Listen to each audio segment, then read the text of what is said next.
नमस्कार स्टूडेंट्स। तो आज हम पढ़ रहे हैं डीएनए रेप्लिकेशन। तो हम डीएनए रेप्लिकेशन को स्टार्ट करते हैं। देखो बच्चों, सबसे पहले डीएनए रेप्लिकेशन की बात की जाए तो डीएनए रेप्लिकेशन कैसे स्टार्ट होता है। इसकी 3 व्यवस्थाएं होती हैं। इनिशिएशन यानी संभारम,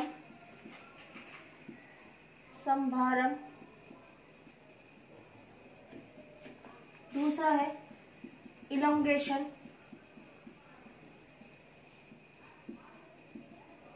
यानी दीर्घीकरण, एंड लास्ट है टर्मिनेशन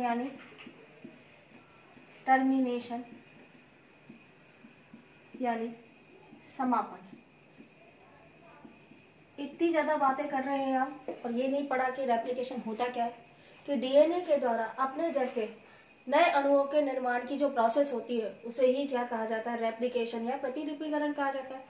तो प्रतिलिपिकरण मैंने आपसे कहा ये 3 स्टेप्स में बटी होती है, इनिशिएशन, इलोंगेशन एंड टर्मिनेशन। ठीक है बच्चों। तो सबसे पहले होता क्या है, जैसे ये डीएनए का कोई मॉलिक्यूल है। अब आपको पता है डीएनए स्ट्रेट तो रहता नहीं है, कुंडलित रहता है। तो सबसे पहले क्या होगा इनिशिएशन में कि सबसे पहले हेलिकेज एंजाइम आएगा और रेप्लिकेशन साइट को पहचानेगा। रेप्लिकेशन साइट किसे कहा जाता है कि जहां से रेप्लिकेशन स्टार्ट हो रहा होगा उसे क्या कहा जाएगा, रेप्लिकेशन साइट। देखो बच्चों, डीएनए की एक असतत प्रकृति होती है कि डीएनए के पूरे अणु की एक साथ क्या नहीं हो सकती, प्रतिलिपि या कॉपी का निर्माण नहीं हो सकता। और उसकी प्रतिलिपियों का निर्माण क्या होता है, टुकड़ों टुकड़ों में होता है। ठीक है। और बाद में क्या किया जाता है, इन सारे टुकड़ों को आपस में किसके द्वारा, लाइगेज एंजाइम के द्वारा जोड़कर एक बड़े श्रृंखला का निर्माण कर लिया जाता है। तो बच्चों, तो पूरे अणु की एक साथ तो रेप्लिकेशन नहीं होने वाला। तो ऐसे में क्या किया जाएगा, रेप्लिकेशन साइट पहचानी जाएगी। जो किसके द्वारा पहचानी जाती है, हेलिकेज एंजाइम के द्वारा। किसके द्वारा, हेलिकेज एंजाइम के द्वारा। ठीक है। अब हेलिकेज एंजाइम क्या करता है, आप सबको पता है कि ए नाइट्रोजन क्षारक और टी के बीच में क्या होता है, डबल बॉन्ड होता है। और जी और सी के मध्य क्या होता है, ट्रिपल बॉन्ड होता है ना। तो ये क्या करता है कि ए और टी के बीच में जो डबल बॉन्ड होता है उसे तोड़ने का कार्य करता है, क्योंकि डबल बॉन्ड तोड़ना इजी होता है कंपेयर टू ट्रिपल बॉन्ड के। और वो उस बॉन्ड को तोड़ देगा और तोड़ने से क्या होगा, ये दोनों जो स्ट्रैंड है वो एक दूसरे से अलग होने लग जाएंगे। ठीक है। और इसी तरह से वो रेप्लिकेशन फॉर्क को पहचानता है। साथ में हेलिकेज एंजाइम का एक और काम होता है, ये रेप्लिकेशन फॉर्क का निर्माण करता है। जब ये जिस स्थान से दोनों श्रृंखलाएं, जब इनके हाइड्रोजन बॉन्ड टूटेंगे तो ऐसी कंडीशन में जिस स्थान से दोनों श्रृंखलाएं आपस में एक दूसरे से अलग हो जाती है, ये देख रहे हो इसे क्या कहा जाता है, रेप्लिकेशन फॉर्क कहा जाता है। क्या कहा जाता है, रेप्लिकेशन फॉर्क। तो रेप्लिकेशन फॉर्क का निर्माण भी किसके द्वारा होता है, हेलिकेज एंजाइम के द्वारा। किसके द्वारा, हेलिकेज एंजाइम के द्वारा। अब यहाँ हेलिकेज एंजाइम ने रेप्लिकेशन साइट का पहचान तो लिया। अब यहाँ पर एक और एंजाइम लगता है, एंडोन्यूक्लियेज एंजाइम। कौन सा, एंडोन्यूक्लियेज एंजाइम। और एंडोन्यूक्लियेज एंजाइम क्या करेगा, हेल्प करेगा ये दोनों श्रृंखलाओं के बीच में जो हाइड्रोजन बॉन्ड है, ये है ना हाइड्रोजन बॉन्ड जो नाइट्रोजन क्षारकों के बीच में होते हैं, उनको तोड़ने का कार्य में हेल्प करेगा। और वो बॉन्ड तोड़ देगा जिससे दोनों साइड जो श्रृंखलाएं हैं एक दूसरे से क्या हो चुकी है, पृथक हो चुकी। अब आप पृथक हो चुके और हेलिकेज एंजाइम ने क्या किया, रेप्लिकेशन फॉर्क का निर्माण कर दिया। तो इस समय आप देख रहे हैं तो ये श्रृंखला तो है 5 days to 3 days या, और ये कैसी होती है 3 days to 5 days।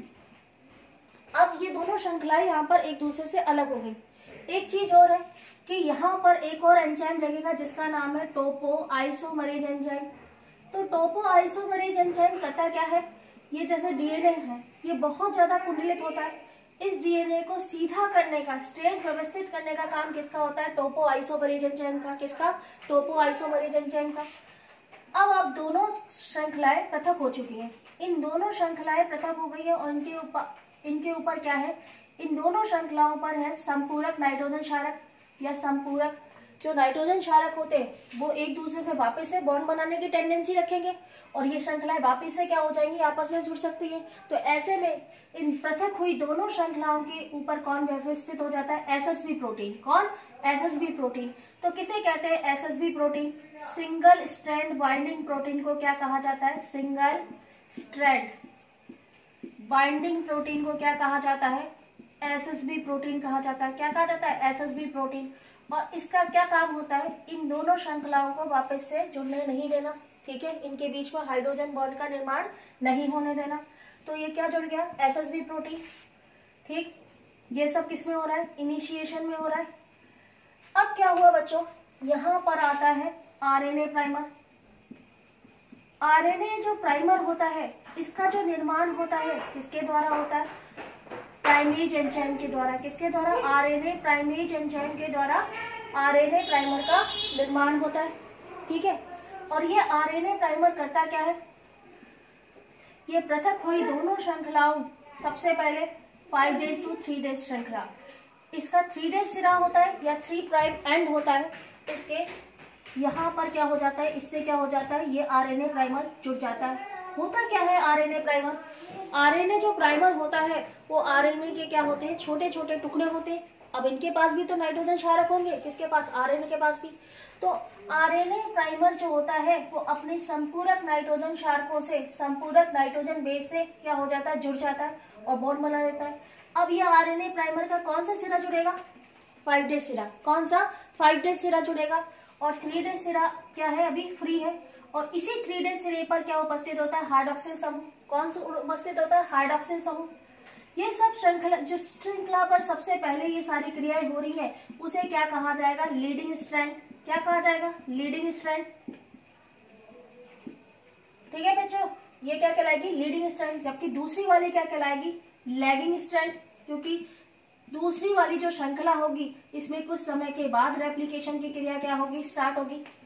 अब क्या होगा? DNA polymerase enzyme. अब कौन सा DNA polymerase enzyme? DNA polymerase third. DNA polymerase third जो होगा कहाँ जुड़ेगा? इस हाइड्रोक्सिल ग्रुप के पास। आरएनए प्राइमर के हाइड्रोक्सिल ग्रुप से जुड़ जाएगा। कौन? डीएनए पॉलीमरेज थर्ड जुड़ गया। ये हो गया DNA polymerase third.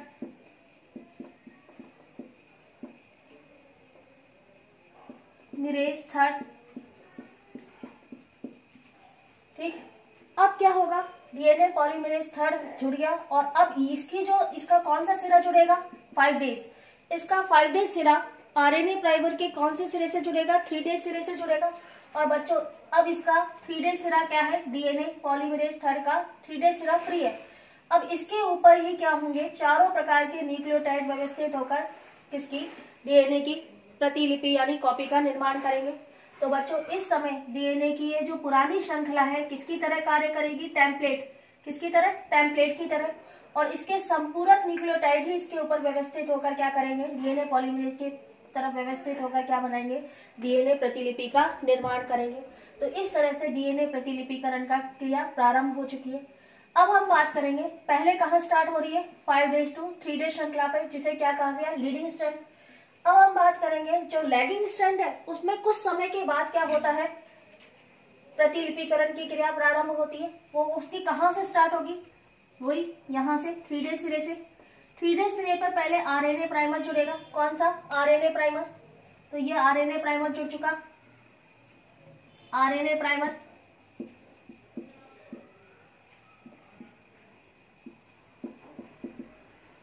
RNA primer जुड़ गया।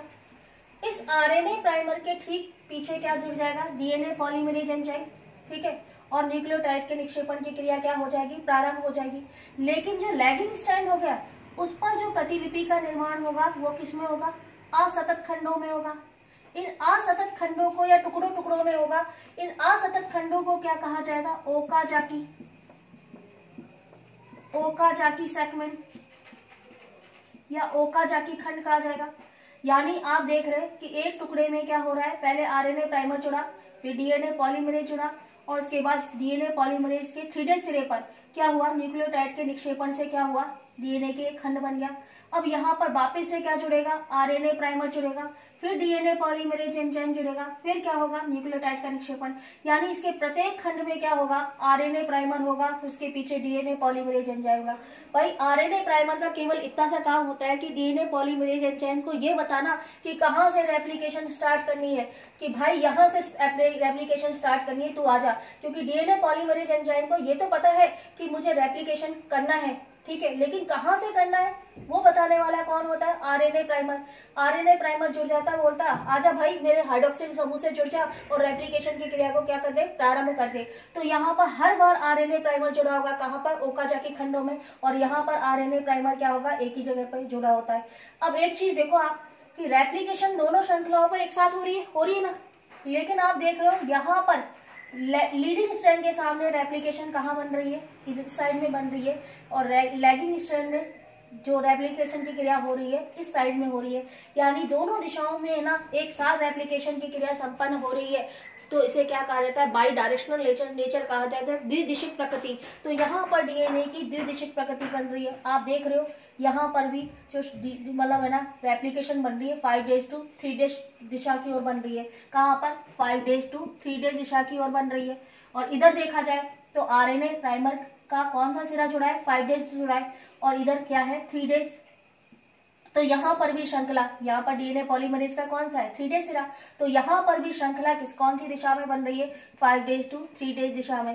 तो यानी रेप्लिकेशन की क्रिया हमेशा कहाँ होती है, 5 days to 3 days दिशा में संपन्न होती है, लेकिन दोनों श्रृंखलाओं में अपोजिट दिशा में होती है, ठीक है।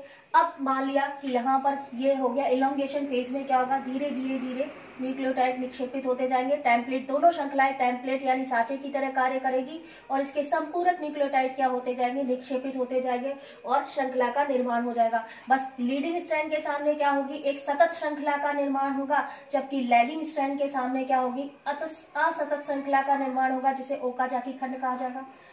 अब टर्मिनेशन में क्या होगा, टर्मिनेशन में क्या होगा कि यहाँ पर क्या होगा, एसएसबी प्रोटीन जुड़ा हुआ था, ठीक है। तो टर्मिनेशन में सबसे पहले क्या होगा, हेलिकेज एंजाइम हट जाएगा, जिससे रेप्लिकेशन फॉर्क, ठीक है, सबसे पहले हेलिकेज एंजाइम हट जाएगा जो कि रेप्लिकेशन फॉर्क का निर्माण कर रहा था। अब क्या होगा बच्चों, डीएनए यही रेप्लिकेशन फॉर्क से क्या हो जाएगा, टूट जाएगा, ठीक है।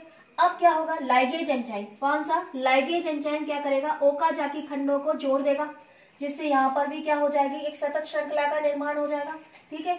अब एक पुरानी श्रृंखला, ये डीएनए की कौन सी श्रृंखला है, पुरानी श्रृंखला, और एक नई श्रृंखला के बीच में क्या हो जाएगा, हाइड्रोजन बॉन्ड का निर्माण हो जाएगा। किसका, हाइड्रोजन बॉन्ड का निर्माण हो जाएगा, और इस प्रकार डीएनए के क्या हो जाएंगे, 2 अणुओं का निर्माण हो जाएगा। यहाँ पर तो ठीक है, यहाँ पर भी क्या हो जाएगा, एक नई श्रृंखला, ये नई श्रृंखला और ये पुरानी श्रृंखला, दोनों के बीच में क्या बन जाएगा, हाइड्रोजन बॉन्ड का निर्माण हो जाएगा।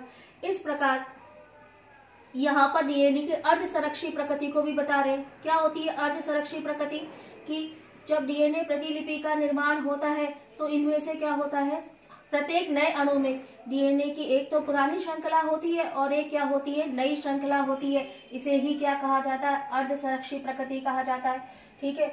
और टर्मिनेशन में क्या होगा, टर्मिनेशन से संबंधित जितने मतलब जो इनिशिएशन से संबंधित जितने भी एंजाइम थे जैसे एसएसबी प्रोटीन वगैरह, वो भी क्या हो जाएंगे, पृथक हो जाएंगे, और इस प्रकार से डीएनए रेप्लिकेशन की क्रिया क्या होती है, संपन्न होती है।